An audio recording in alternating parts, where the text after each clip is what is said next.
न झूठे बहरी ढिलाई करे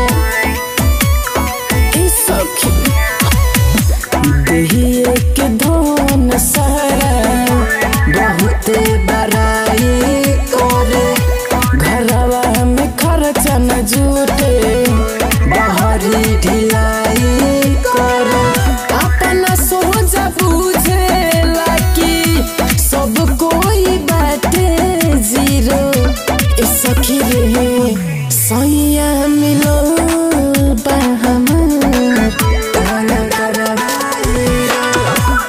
सखी रे सैया मिलो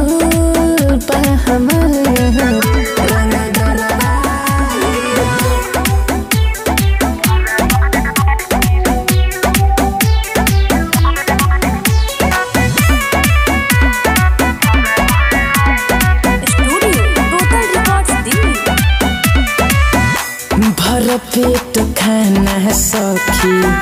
सुख से खियावेले ना जाने कहाँ से पैसा लियावेले रे सखी भर पेट खाना सखी सुख से खियावेले ना जाने कहाँ से पैसा लियावेले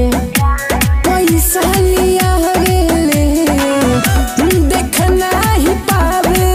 हमारा देहिया के कोनो वीरो सखी रे सैया मिलो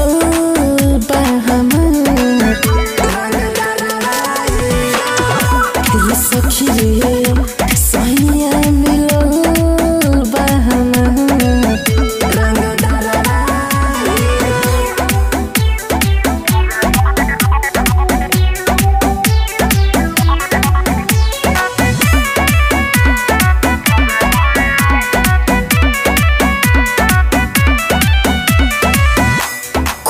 की न रहिया जिया कोनो दिल की बताओस हो